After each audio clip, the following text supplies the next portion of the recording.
بچوں کیسے ہیں آپ سب لوگ؟ امید ہے آپ سب لوگ بالکل ٹھیک ہوں گے اور میرے چینل پہ اپلوڈ ہونے والی ساری کہانیاں بڑے شوق سے سن رہے ہوں گے۔ آج میں آپ کے پاس پھر حاضر ہوں ایک نئی کہانی کے ساتھ، اور اس کہانی کا نام ہے ایک رات کا مہمان، اور اس کے رائٹر ہیں ایک بہت ہی مشہور مصنف، بچوں کے لیے جاسوسی ناولز لکھنے والے اشتیاق احمد صاحب۔ یہ کہانی ماہنامہ ہمدرد نون حال کے مئی 2008 کے شمارے میں شائع ہوئی تھی۔ تو چلتے ہیں کہانی کی طرف۔ دروازے پر دستک کی آواز نے ماں بیٹی کو چونکا دیا۔ دونوں نے ایک دوسرے کی طرف یوں دیکھا جیسے کہہ رہی ہوں کہ یہ کون آ گیا، وہ بھی رات کے 8 بجے سردی کے موسم میں۔ پھر ماں کا اشارہ پا کر بیٹی دروازے سے آ لگی۔ اس نے مدھم آواز میں پوچھا، کون؟ ایک مسافر، بہت دور سے چل کر آ رہا ہوں، بہت مشکل سے آپ کا پتہ چلا آیا ہے۔ آپ کا نام؟ علی احمد، باہر سے کہا گیا۔ بیٹی نے مڑ کر ماں کی طرف دیکھا۔ اب وہ اٹھ کر دروازے پر آئی اور بولی، ہم کسی علی احمد کو نہیں جانتے۔ میں نے کب کہا کہ آپ مجھے جانتی ہیں؟ تب پھر آپ یہاں کیا چاہتے ہیں؟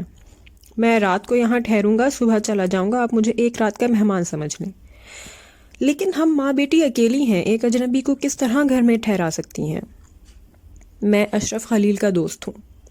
میرے شوہر کو فوت ہوئے 15 سال گزر گئے، انہوں نے کبھی اپنے علی احمد نامی دوست کا ذکر نہیں کیا۔ وہ مجھے پیار سے شفو کہتے تھے۔ کیا آپ نے کبھی شفو کا بھی نام نہیں سنا؟ باہر سے آنے والی آواز میں اب حسرت شامل ہو گئی۔ اندر ماں کے جسم پر زلزلے کی کیفیت طاری ہو گئی۔ اس نے جلدی سے بیٹی کا سہارا لے لیا اور بولی، اس نام کے دوست کا تو وہ ذکر کرنے سے رکتے بھی نہیں تھے، کہتے تھے میں نے تو بس ایک ہی دوست بنایا ہے اور وہ ہے شفو، بہت پرخلوص دوست ہے، اس دوست کے لیے سب کچھ قربان کر سکتا ہوں۔ لیکن خاتون کہتے کہتے رک گئی۔ لیکن کیا؟ خاتون نے کہا، لیکن پہلے آپ کو اندر بٹھانا چاہیے، یہ صرف 2 کمروں کا مکان ہے، میں اپنے ساتھ والے کمرے کا بیرونی دروازہ کھول دیتی ہوں، آپ اندر آ جائیے۔ اچھی بات ہے، شکریہ۔ اور پھر علی احمد اندر آ گیا۔ اس کمرے میں ایک چارپائی کے علاوہ اور کچھ نہیں تھا، وہ اسی پر بیٹھ گیا اور ماں بیٹی دوسرے کمرے میں دروازے کے قریب آ کر بیٹھ گئی۔ آپ کیا کہہ رہی تھیں؟ یہ کہ میرے شوہر کا گہرا دوست ملک سے باہر چلا گیا، جاتے ہوئے اس نے بہت سے وعدے کیے تھے، لیکن باہر جا کر وہ اپنے دوست کو بالکل بھول گیا۔ اس نے کبھی دوست کی خبر نہ لی، نہ فون کیا، نہ خط لکھا، نہ اس نے اپنا عطا پتہ بتایا، یہاں تک کہ میرے شوہر موت کی گود میں جا سوئے۔ مرتے وقت بھی وہ یہی کہتے رہے، میں شفو کو ایسا نہیں سمجھتا تھا، یہ تو بالکل ہی بے مروت نکلا، افسوس صد افسوس۔ یہاں تک کہہ کر خاتون خاموش ہو گئیں۔ دوسری طرف بھی چند لمحے تک خاموشی طاری رہی۔ آخر رندھی ہوئی آواز سنائی دی، افسوس تو مرتے دم تک مجھے بھی رہے گا، اگر آج وہ زندہ ہوتے تو اور بات تھی۔ آپ کو معلوم نہیں میں نے آپ کا پتہ چلانے کے سلسلے میں کتنے پاپڑ بیلے ہیں، کیونکہ آپ کو کرائے کے مکان بدلنا پڑتے ہیں، آپ کبھی کہیں کبھی کہیں۔ اب ظاہر ہے اب آپ ایسا خوشی سے تو نہیں کرتی، مجبوری سب کچھ کراتی ہے۔ اب میں اپنے بارے میں بتاتا ہوں، آپ فوراً یقین کر لیں گی۔ میں جب دوسرے ملک پہنچا تو پتہ چلا جس آدمی کے ذریعے سارا کام کرایا تھا وہ فراڈ تھا، اس نے بیرون ملک ملازمت کا کوئی انتظام نہیں کیا تھا۔ میں وہاں اپنی پریشانیوں میں گھر گیا، پھر مجھ سے وہاں کے قانون کی خلاف ورزی ہو گئی اور ایسا انجانے میں ہوا، مجھے گرفتار کر لیا گیا۔ اوہ! ماں بیٹی کے منہ سے ایک ساتھ نکلا۔ جی ہاں، انہوں نے مجھے جیل میں ڈال دیا۔ اب وہاں میرے کیس کی پیروی کون کرتا؟ وہاں کون تھا میرا؟ 5 سال گزر گئے، وہاں کی حکومت تبدیل ہو گئی، نئے حاکم نے بہت سے قیدیوں کو عام معافی دے دی، اس میں بھی تھا۔ اسی طرح میں جیل سے نکل آیا، پھر وہاں کی حکومت نے مجھے جہاز میں بٹھا کر ادھر بھیج دیا۔ میں مارے شرم کے کسی کو منہ دکھانے سے بھی گھبراتا تھا۔ دوست کے پاس کیسے آتا؟ آخر میں نے ملازمت کی تلاش شروع کر دی، 1 سال تک مختلف ملازمتیں کرتا رہا، یہاں تک ایک پرائیویٹ فارم میں ملازمت مل گئی۔ مالک مجھے پسند کرنے لگے اور مجھے ترقی ملتی چلی گئی۔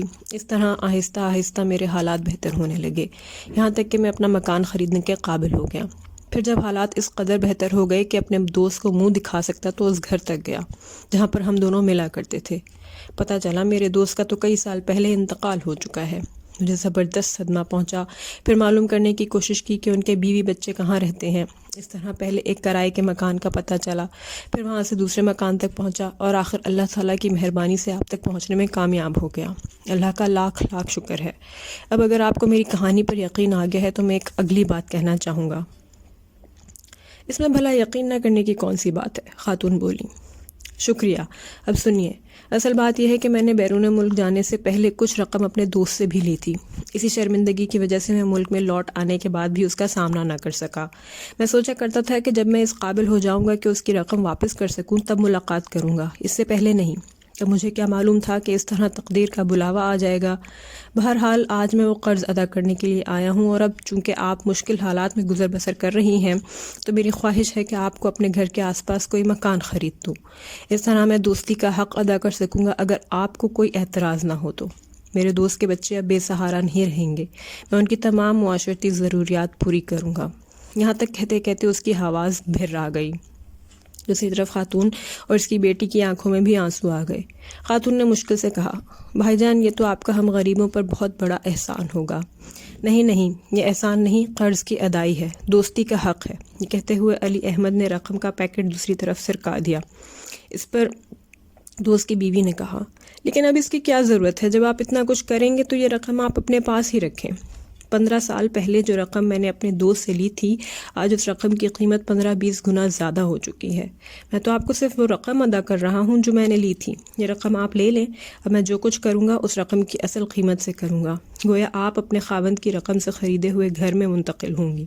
اس طرح آپ کو یہ احساس بھی نہیں ستائے گا کہ میں نے آپ لوگوں پر کوئی احسان کیا ہے۔ اوہ ان دونوں کے منہ سے نکلا۔ احمد علی نے ان کے پرسکون اوہ کو سن کر اس وقت جو خوشی محسوس کی، ایسی خوشی اسے زندگی میں کبھی نہیں ملی تھی۔ جی تو بچوں، کیسی لگی آپ کو یہ کہانی؟ اگر آپ کو یہ پسند آئی ہے تو آپ ضرور اس ویڈیو کو لائک کریں اور میرے چینل کو سبسکرائب کریں، کیونکہ میں آپ کے لیے اسی طرح کی مزیدار کہانیاں ہر روز لے کر آتی ہوں۔